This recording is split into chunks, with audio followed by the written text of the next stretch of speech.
सभी को नमस्कार। दोस्तों, यदि आप यूपीएससी एस्पिरेंट हो और आईएएस बनने का सपना देखते हो तो ये वीडियो आपके लिए बहुत ही इंपॉर्टेंट होने वाला है। यहाँ पे मैं अपनी यूपीएससी की जर्नी के माध्यम से आपको 10 ऐसी बातें बताऊंगा जो यूपीएससी की जर्नी में आपको जल्दी सफलता दिलाएगी। सबसे पहली बात, जब भी आप आईएएस बनने का सपना देखते हो तो आपकी यूपीएससी की जर्नी वहीं से शुरू हो जाती है और इसमें सबसे पहले आपको अपनी रणनीति बनानी चाहिए। आपको कभी भी किसी कोचिंग के बहकावे में नहीं आना चाहिए कि आपको ये माध्यम चुनना चाहिए, आपको ये ऑप्शनल सब्जेक्ट चुनना चाहिए। तो हमेशा सबसे पहली प्राथमिकता रखनी है कि आप अपना रिसर्च खुद करो। हमेशा देखते हो यूपीएससी का जब रिजल्ट आता है कि सब्जेक्ट में कितने टॉपर हैं, कितने अच्छे मार्क्स उनके ऑप्शनल सब्जेक्ट में, किस मीडियम की ज़्यादा सिलेक्शन है। हिंदी मीडियम में जैसे अक्सर ये दुविधा रहती है कि ज़्यादा सिलेक्शन नहीं है, लेकिन अपना आप बनाओ, एक रणनीति बनाओ कि यार मुझे अपना माध्यम चुनना है, मुझे किसी और पर विश्वास नहीं करना, मुझे अपनी एक स्ट्रेटेजी बनानी है। एक दुविधा हमेशा रहती है कि मुझे कोचिंग करनी चाहिए, क्या लाखों रुपए में देकर काफ़ी समय खराब करके कोचिंग कर सकता हूँ, या आपको डिसीजन लेना है। किसी के कहने पर ये मत करो कि आप ये कोचिंग कर लो, वो कोचिंग अच्छी है। आप अपना एक बनाओ। आजकल ये भी देखने को मिला है कि सेल्फ स्टडी करने वालों का सिलेक्शन रेशियो ज़्यादा है, तो इस बात को आप रिसर्च कर सकते हो। दूसरी बात आती है यहाँ पे कि हमेशा एक कॉम्प्रहेंसिव आपको क्या करनी चाहिए, अपनी रणनीति बनानी चाहिए। जब भी एक स्ट्रेटेजी की बात आती है तो आपको व्यापक तरीके से उसके बारे में सोचना चाहिए। जैसे सबसे पहले यूपीएससी का एक सिलेबस होता है, प्री और मेंस का सिलेबस डाउनलोड करो, अपने टेबल पे रखो, दीवार पे चिपकाओ। दूसरी बात आती है कि प्रीवियस ईयर के क्वेश्चन आपके लिए गाइडलाइन है। सबसे बड़ी बात है प्रीवियस ईयर के प्री और मेंस के क्वेश्चन आपके पास होने चाहिए। उसके अकॉर्डिंग फिर आप क्या करोगे, अपनी बुक्स एंड रिसोर्सेज को इकट्ठा करोगे। और बुक्स एंड रिसोर्सेज ये करना है कि आप जैसे टॉपर सजेस्ट करते हैं, अच्छी बात है, उनकी अच्छी किताबें, उनके एक बुक एंड रिसोर्सेज होते हैं, लेकिन ज़्यादा इनके पीछे नहीं भागना है। आपको जब प्रीवियस ईयर के क्वेश्चन देखोगे तो आपको ये आइडिया लग जाएगा कि किस सब्जेक्ट में किन किताबों को आपको पढ़ना है, तो वो आप कर सकते हो। और याद रखना, बुक्स एंड रिसोर्सेज में हमेशा सिलेक्टिव होना है, हमें ज़्यादा किताबों के पीछे नहीं भागना है। ये गलती हमें नहीं करनी है। आगे जैसे हम बात करेंगे कि तीसरी बात, इंपॉर्टेंट बात होती है कि यार यूपीएससी का एक कोर एरिया होता है। जैसे आप प्री और मेंस का देखोगे तो आपको ये पता लग जाएगा। जैसे आप हिस्ट्री पढ़ते हो तो हिस्ट्री के अंदर आपको ये पता है कि जब प्राचीन भारत पढ़ते हैं तो वहाँ पे हड़प्पा सिंधु सभ्यता से क्वेश्चन आते हैं, और आगे हम चलते हैं तो भक्ति आंदोलन से क्वेश्चन आते हैं। तो वहाँ पे आपको एक कोर एरिया पता लग गया। जैसे पॉलिटी का एक कोर एरिया होता है कि आप लक्ष्मीकांत बुक पढ़ते हो, लक्ष्मीकांत बुक से कौन कौन से चैप्टर इंपॉर्टेंट है, हर साल वहाँ से अच्छे खासे क्वेश्चन आते हैं। इकोनॉमिक्स में किस तरह के क्वेश्चन आते हैं। तो कहने का क्या मतलब है, यूपीएससी के विशेष तौर पर आपको ये करना है कि 5 साल के प्री और मेंस के क्वेश्चन देखोगे ना तो आपको एक ट्रेंड दिखेगा। इसमें क्या दिखेगा कि यूपीएससी किस दिशा में जा रहा है, कितने क्वेश्चन करंट अफेयर के आ रहे हैं, कितने क्वेश्चन स्टैटिक है, किस टाइप के क्वेश्चन आ रहे हैं। जैसे साइंस एंड टेक में किस तरह के क्वेश्चन यूपीएससी के द्वारा पूछे जा रहे हैं। तो मेरा ये मानना है कि यदि आप कोर एरिया और ट्रेंड एनालिसिस कर लेते हो तो आपकी सफलता बहुत जल्दी सुनिश्चित हो जाएगी। तो इसमें एक चीज़ आप हमेशा याद रखना कि यूपीएससी के प्री और मेंस के जब क्वेश्चन आप देखते हो तो एक काम कर सकते हो कि आप ऑफिशियल वेबसाइट पे जा सकते हो। यूपीएससी की ऑफिशियल वेबसाइट पर आपको पिछले 5-7 साल के क्वेश्चन मिल जाएंगे। इसके अलावा एक चाहो तो आप कोई भी एक सोल पेपर ला सकते हो। विशेष तौर पर प्री का सोल पेपर आपके लिए काम का होगा। मेंस का सोल पेपर जितने भी मतलब पब्लिकेशन के होते हैं उतनी उनकी कंटेंट और क्वालिटी मैंने अच्छी नहीं देखी है, लेकिन प्री का आपको कोई भी एक जो खरीदना चाहिए वो 25 ईयर का ही खरीदना। उससे ज़्यादा बेनिफिट ये मिलेगा, आपके पास बहुत सारे एमसीक्यू होंगे क्वेश्चन अटेम्प्ट लेने के लिए। तो ये आपके लिए बेहतरीन चीज़ है कि आप कोर एरिया फाइंड करके उस हिसाब से अपनी रणनीति बनाओ। आगे जो इंपॉर्टेंट बात आती है, इस पर आपको फोकस करना बहुत ज़रूरी है। जैसे हम डेली न्यूज़पेपर हम पढ़ते हैं, बहुत सारे एस्पिरेंट ये गलती करते हैं कि वो न्यूज़पेपर के बजाय जो भी मार्केट में मटेरियल आता है कि यार ये करंट अफेयर का मटेरियल है, या यूट्यूब पर बहुत सारे वीडियो है जो डेली आपको करंट अफेयर पढ़ाएंगे। लेकिन मेरा ये मानना है, यदि आपको अपनी एक सोचने समझने की मानसिक क्षमता को मजबूत करना है तो डेली न्यूज़पेपर इससे बढ़िया आपके लिए कुछ नहीं हो सकता। डेली न्यूज़पेपर में ये होता है कि जैसे आजकल आप जानते हो कि यूपीएससी की जर्नी के लिए द हिंदू या इंडियन एक्सप्रेस न्यूज़पेपर आसानी से आपको मिल जाते हैं। इवन आप सुबह 4 बजे ई पेपर उनका परचेज कर सकते हो। बहुत ही मतलब आपके 50-60 रुपये मंथली मतलब खर्च करके आप ये पेपर खरीद सकते हो। तो मेरा ये मानना है कि यदि आप न्यूज़पेपर पढ़ोगे ना तो आपको इतना सारा कंटेंट करंट अफेयर का मिल जाएगा कि बाकी चीज़ों पर आपको ज़्यादा फोकस करने की आवश्यकता नहीं है। आगे जो इम्पोर्टेंट बात है कि आपको हमेशा बेसिक पर जाना चाहिए। यूपीएससी एग्जाम का भी कुछ बेसिक्स होते हैं, जैसे एनसीईआरटी किताबों को आपको अच्छे से पढ़ना चाहिए।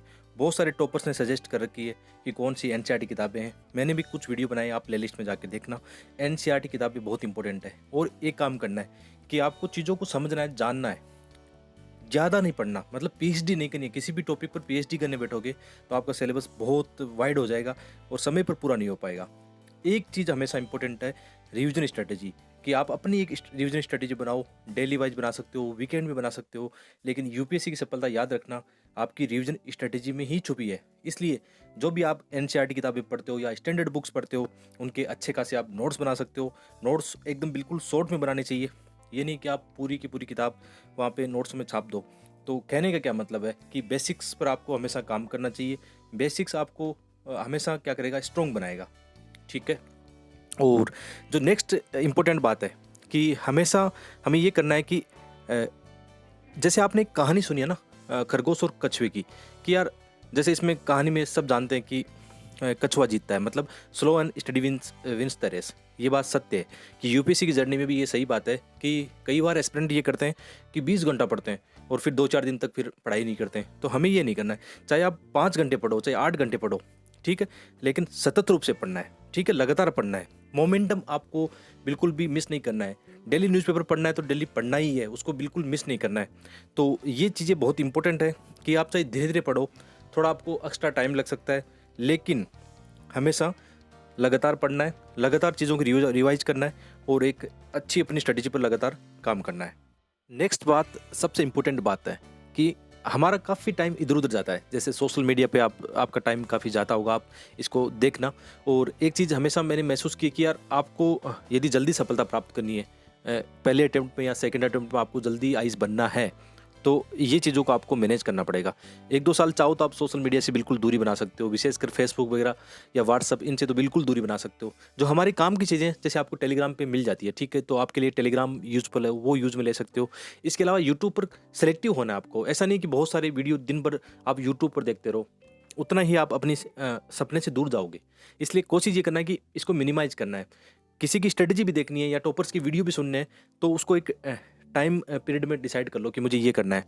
तो कहने का क्या मतलब है कि अपने आप को बहुत सारे ऐसे डिस्ट्रैक्शन है, उनसे बचाना है और अपनी जो ऊर्जा है ना, वो सही दिशा में इसको लगाना है।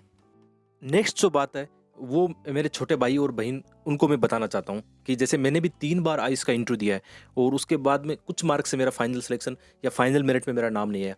तो हमेशा ये होता है कि यार हमारी कुछ कमियां रह जाती है। हम कभी भी ब्लेम दूसरों पर नहीं लगा सकते, यूपीएससी पर ब्लेम नहीं लगा सकते कि यूपीएससी ने इंटरव्यू में अच्छे मार्क्स हमें नहीं दिए। हमारी ही गलतियां होती है, उनको सुधारना है। तो इसकी बात बहुत कम लोग करते हैं और बात करते भी हैं तो उस समय करते हैं जब समय काफ़ी निकल जाता है या आपका इंटरव्यू प्रोसेस शुरू हो जाती है।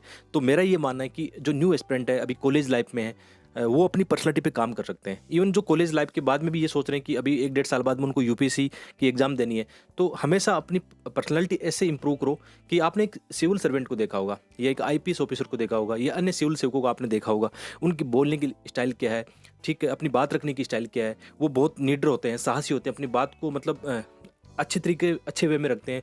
कैसे मतलब वो भीड़ को कंट्रोल कर सकते हैं या भीड़ पर अपनी बातों से मतलब एक तरह से कह सकते हैं उनको नियंत्रित कर सकते हैं। तो ये होनी चाहिए यार आपकी, क्योंकि मैं बार-बार जब यूपीएससी की इस प्रोसेस में इंटरव्यू तक पहुंचता हूं तो मुझे ये चीज़ें महसूस होती है। नेक्स्ट बात, जैसे हमें क्या करना है कि कभी भी है ना यार, ये हो सकता है आपको पहले अटेम्प्ट में प्री ना हो, दूसरे में ना हो, तीसरे में ना हो। मेरे ऐसे दोस्त हैं जिनका 5 बार में प्री भी नहीं हुआ, लेकिन 6th अटेम्प्ट में उनकी रैंक टॉप 50 में आई है। बहुत सारे ऐसे एस्पिरेंट हैं जो ओबीसी या SC/ST वर्ग से आते हैं, ठीक है, जिनका 7-7 8-8 अटेम्प्ट में यूपीएससी क्लियर नहीं हुआ, लेकिन फाइनली वो आईएएस बने। तो यूपीएससी की जर्नी में ये है कि कुछ एस्पिरेंट 21 साल में बन जाते हैं, कुछ 22 में बनते हैं, कुछ 30-31 में भी बनते हैं। मतलब इसमें कोई फ़र्क नहीं पड़ता कि आप थोड़ा सा ये रहता है कि हाँ 21 की उम्र में बनो तो उसके बहुत सारे फ़ायदे हैं। लेकिन यदि आप लगातार फेल हो रहे हो और आपको डर है कि नहीं यार मेरी तो उम्र बढ़ रही है, मैं नहीं कर पाऊंगा, तो बहुत सारे ऐसे एग्जाम्पल है जो 31 की एज में भी प्रॉपर आईएएस बने हैं और अच्छा काम किया, आज देश में बड़ी सेवा पर वो हैं। तो ये चीज़ है कि यार आपको नेवर एवर गिव अप, कभी भी ये सोचना नहीं है, अपनी असफलताओं से कभी भी घबराना नहीं है। बहुत सारे लोग आपको बोलेंगे कि यूपीएससी आपको बेरोजगार बनाएगा। मेरा यह मानना है कि तुम या तो यहाँ जीतोगे या सीख कर जाओगे, कभी तुम असफल नहीं हो सकते, क्योंकि मैंने अपनी इस जर्नी से ये बात सीखी है। ठीक है, लास्ट में जो इम्पोर्टेंट बात है, हमें इन चीज़ों को भी हमेशा साथ में रखना है कि जैसे सेल्फ मोटिवेशन बहुत ज़रूरी है। यहाँ पे आउटसाइड वाला मोटिवेशन बहुत कम काम करेगा। यूपीएससी की जर्नी कई बार लंबी होती है, नो डाउट 80% एस्पिरेंट इस लंबी जर्नी से गुजरते हैं, ठीक है, तो वो अपना सेल्फ मोटिवेशन कैसे बना के रखते हैं? जैसे मैं भी एक आपकी तरह एक सीनियर यूपीएससी एस्पिरेंट कह सकते हो आप, आपका एक बड़ा भाई कह सकते हो जो लगातार आप लोगों के साथ ऐसे प्रयासों के साथ जुड़ा हुआ है। तो मेरा भी ये मानना है कि आपको फ़ियरलेस बनना है, ठीक है? आलोचनाओं से घबराना नहीं है, आपका समाज, परिवार सब ये बोलेंगे कि तुम नहीं कर पाओगे, इतने अटेम्प्ट हो चुके हैं, तुम्हारी युवा अवस्था बर्बाद हो चुकी है, लेकिन ऐसा नहीं है। एक लीडर बनना है, डेली एक्सरसाइज करनी है, योगा मेडिटेशन करना है। आप हमेशा सतत रूप से इन चीज़ों को करोगे ना, तो आपका सेल्फ मोटिवेशन हमेशा बना रहेगा और लगातार है ना, आप हमेशा ऊर्जावान महसूस करोगे। और यार कितना पढ़ना है, मतलब हमें नहीं पढ़ना 15-20 घंटे नहीं पढ़ने, हमें 8 डेली 6 से 8 घंटे भी मिल जाए, क्योंकि बहुत सारे एस्पिरेंट ऐसे हैं जो जॉब करते हैं, अपने परिवार का पालन पोषण करते हैं। तो ये बिल्कुल भी घबराने की बात नहीं है कि आपके पास टाइम नहीं है, क्योंकि मैंने इस जर्नी से सीखा है और मेंस में बहुत अच्छे मार्क्स भी लाया हूँ। ऐसी बात नहीं कि हमने मेंस में अच्छे मार्क्स नहीं आए, 821 मार्क्स में लेकर आया हूँ। ठीक है, हाँ ठीक है, इंटरव्यू में हम मेरी जो परफॉर्मेंस होनी चाहिए थी वैसी नहीं हो पाई, अभी उस पर काम कर रहे हैं, लेकिन डरेंगे नहीं। आलोचना होगी आपकी, आप बड़े काम करते हो तो आलोचना बनती है आपकी, ठीक है? और आलोचना हमेशा सकारात्मक सुधार लाती है, ठीक है? तो हमेशा याद रखना, आपको आईएएस बनना है तो खुद अपने अंदर एक लीडर बन जाओ और सभी समस्याओं को फेस करना सीख जाओ। तो मिलते हैं एक और वीडियो में, आप सबका बहुत बहुत धन्यवाद। लाइक शेयर जरूर करना और कमेंट करके बताना।